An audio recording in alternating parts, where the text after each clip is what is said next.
سيئات أعمالنا من يهد الله فهو المهتدي ومن يضلل فلن تجد له. أشهد أن لا إله إلا الله وحده لا شريك له وأشهد أن محمدا عبد الله ورسوله أدى الأمانة وبلغ الرسالة ونسأل الأمة وجاهد في الله حق جهاد وتركنا على مهجة البيضاء على الطريقة الوادية الغراء ليلها كنهارها لا يزيغ عنها إلا الحالك. اللهم فصل وسلم وبارك على هذا النبي الكريم وعلى آله وأصحابه أجمعين. يقول سبحانه تبارك وتعالى في محكم تنزيل بعد أعوذ بالله من الشيطان الرجيم بسم الله الرحمن الرحيم. ربي اشرح لي صدري ويسر لي أمري وأحلل عقدة من لساني يفقهوا قولي. أما بعد السلام عليكم ورحمة الله وبركاته. Chers frères musulmans, encore une fois de plus, nous remercions Allah Azza wa Jal après avoir le glorifié par les louanges qu'Allah mérite par rapport à nos louanges. Alhamdulillah wali salihin, louange à Allah qui nous a favorisés parmi sa créature humaine du fait que nous avons réussi à accomplir cette prière de Maghrib derrière Imam. Et ensuite, Allah il nous a encore reconduits dans le groupe qui vont bénéficier de ce Coran, tout comme les hadiths du prophète Muhammad sallallahu alayhi wa sallam. Chers frères musulmans, soyons des gens réveillés. À cause de quoi? Parce qu'on a un voyage qui n'aura plus le retour. Vous avez vu hier notre frère. Il était là du matin jusqu'à 10h, 11h, midi, 14h pile. Allah a pris son âme. Il est parti, c'est fini. Je pense qu'on l'a enterré. On l'a enterré hier ou bien ce matin. Ce matin, tu as vu? Ce matin. C'est comme ça que nous qui sommes encore là, wallahi, ni ton argent, ni ta royauté, ni ta jeunesse, ni ta santé, ni les maisons que tu as, ni les camions, ni, rien ne peut empêcher la mort. Wallahi, Allah dit dans le Coran, Ad-dalil qawluhu ta'ala, nahnu halaknakum, c'est nous Allah qui vous avez créé. Falawla tusaddiqun, pourquoi alors vous ne croyez pas? C'est-à-dire pourquoi les gens ne croient pas en ce livre? Naam, falawla tusaddiqun, pourquoi les gens ne croient pas? Pourquoi les gens ne croient pas en ce livre? Pourquoi les gens ne croient pas au prophète Muhammad sallallahu alayhi wa sallam? Pourquoi les gens ne croient pas? Pourquoi les gens ne croient pas à l'unicité d'Allah? C'est bon. Naam. Donc, Allah, dans ce même verset, après avoir posé cette question, Nahanu halaknakum, falawla tusaddiqun. Nous, Allah, on vous a créé. Pourquoi vous ne croyez pas? Afara'aytum ma tumnun. Allah dit que quand tu es seul, prends le temps, tu observes le sperme que tu éjacules. A antum tahalukunahu am nahnu halikun. Est-ce que c'est vous-même qui ont créé ce sperme qui est dans vos corps que vous éjaculez? Donc, à travers ce sperme qui vous donne les enfants. Toi-même, tu viens du sperme là. Ton visage, ton nez, tes oreilles, ta crâne, tes cheveux, tes lèvres, tes dents, tes mains, tes doigts, tes ongles, tout, ça vient, la base, ça vient de ce sperme. Donc, afara'aytum ma tumnun.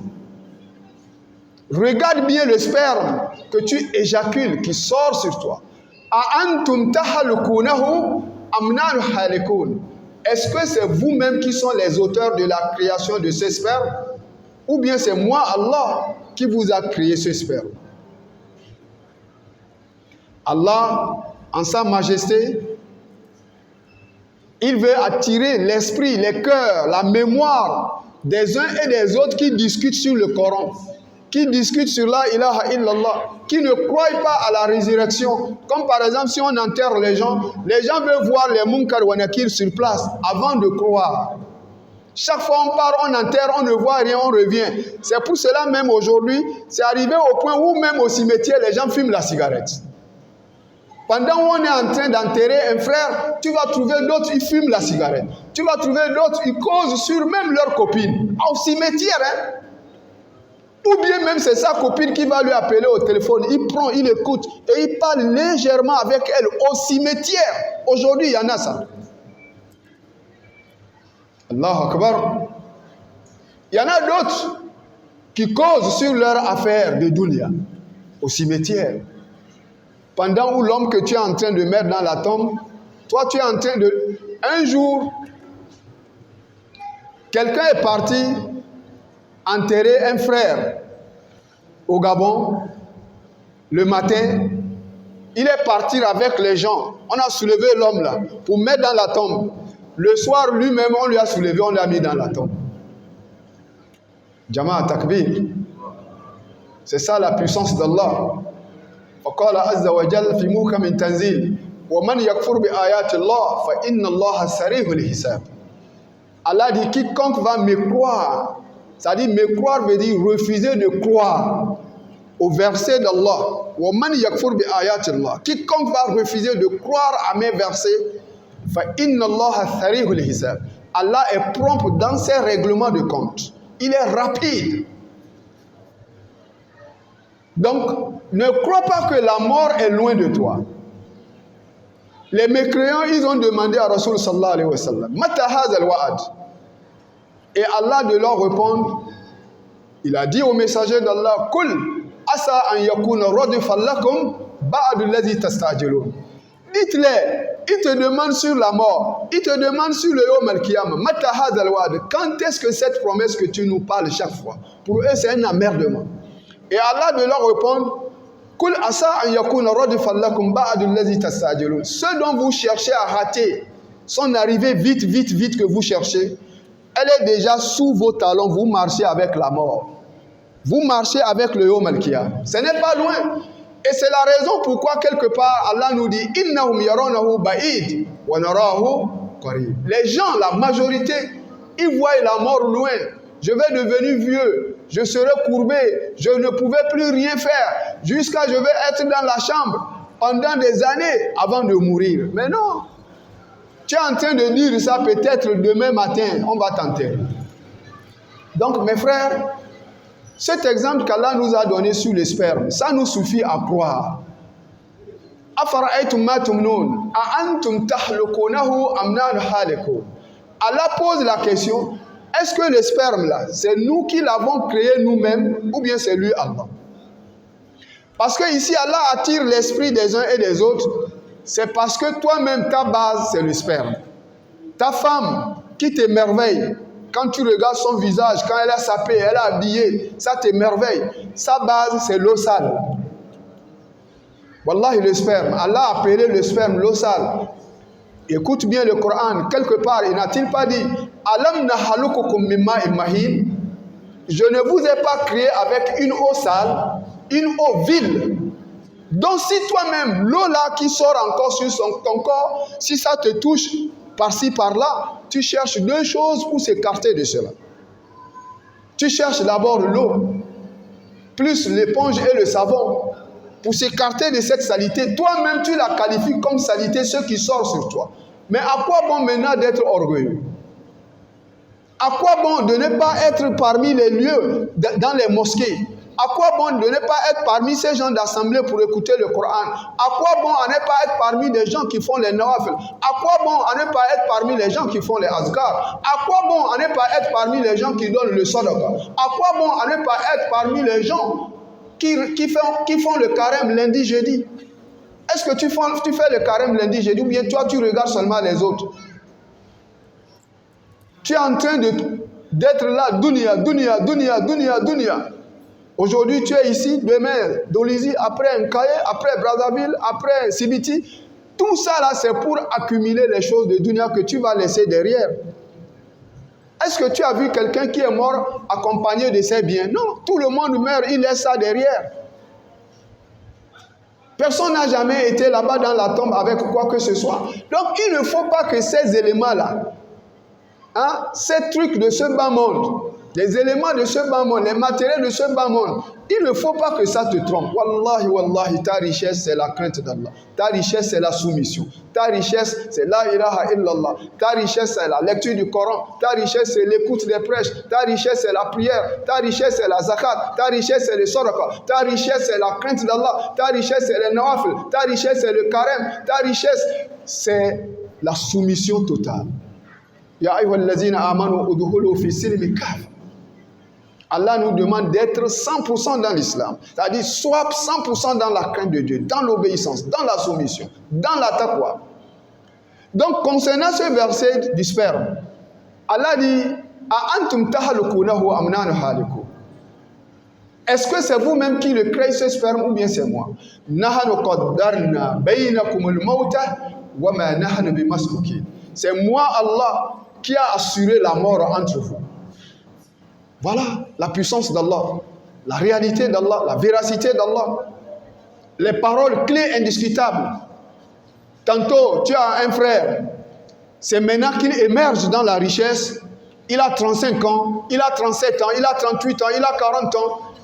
Il construit des maisons par-ci, par-là. L'argent rentre comme les feuilles. Et brusquement, un jour, vous vous levez un matin, on vient vous dire, salam alaikum, wa alaikum salam. Vraiment, papa, inna lillahi wa inna ilayhi raji'un. Tel est mort dans la famille. Alors que lui, il est en train d'émerger dans la richesse, il est en train d'aider la famille à gauche, à droite. Mais voilà, coupe, en un clin d'œil, Allah arrache son âme. Combien de fois nous avons subi ça? Regarde ce qui vient de décéder tout récemment. Il n'était pas riche. Le même sort que vous connaissez.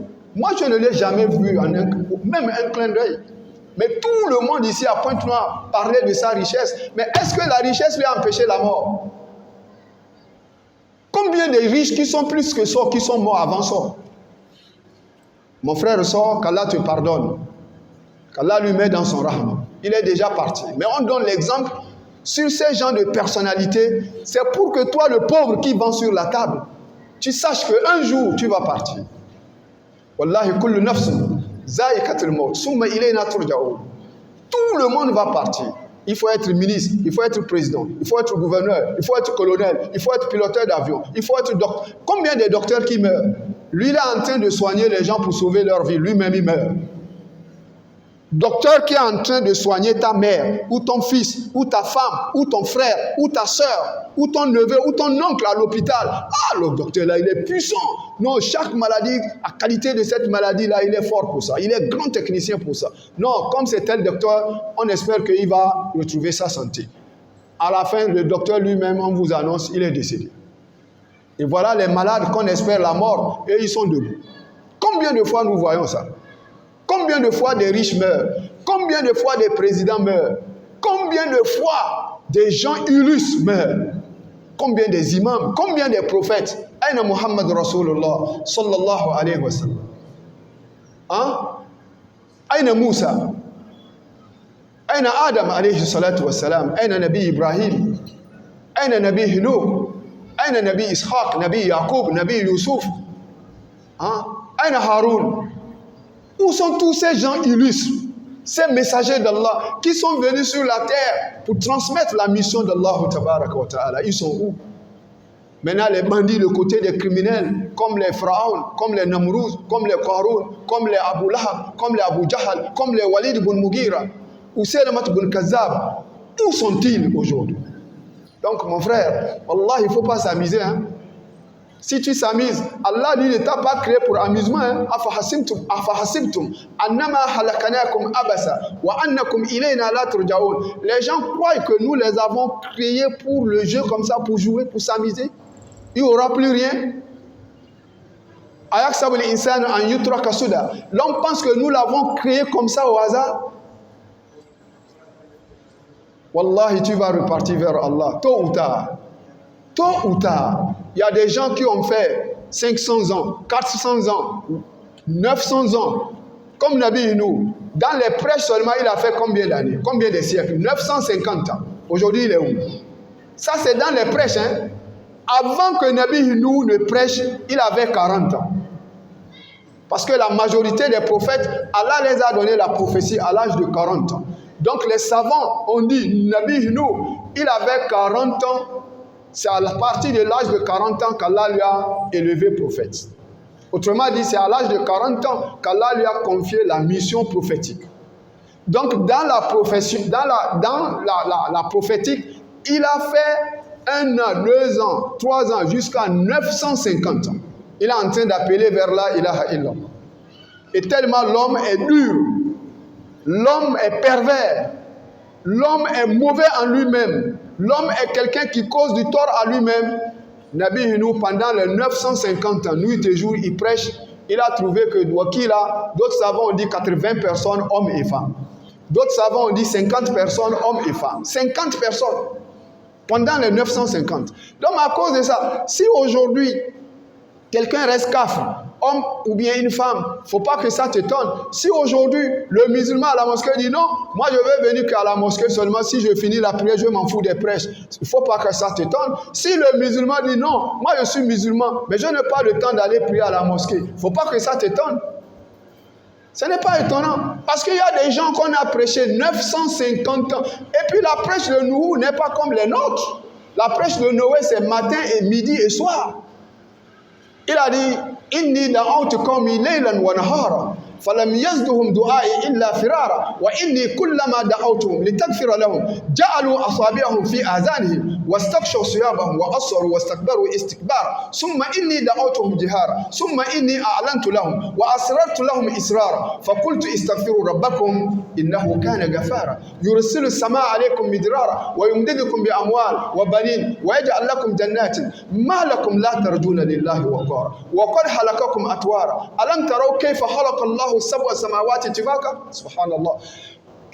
Toute technique de prêche, wallahi Nabi Inou, il a utilisé les termes, mais hélas que ça n'a pas abouti aux pervers qu'Allah les a décrété leur fin funeste à l'enfer, qu'Allah nous en préserve. Donc نحن حلقناكم فلولا تصدقون أفرأيتم ما تمنون أأنتم تحلقونه أم نحن حالقون. Allah nous demande si tu fais l'orgueil parce que tu es beau ou bien tu es belle, surtout les femmes. Regarde comment nos femmes s'habillent aujourd'hui. Il y a des femmes musulmanes, quand tu vois leur habillement, même tu s'étonnes. Est-ce que réellement, ça c'est les femmes musulmanes qui sont en train de passer comme ça? Sauf à notre coutume ouest-africain, d'accord, on nous découvre vite. Quand tu es ouest-africain, une femme, ouest-africain, un homme, quel qu'en soit tu marches, on te découvre vite, ici en Afrique centrale. Mais en dehors de cela, la majorité de nos femmes, elles marchent comme des femmes kaf. Entre-temps, Allah dit, Wala tabarrujna tabarruj al-jahiliyatil ula. N'acceptez jamais que vos femmes sortent comme à la manière que les femmes au temps, l'époque de l'ignorance sortaient. Allah ne nous a pas dit ça dans le Coran.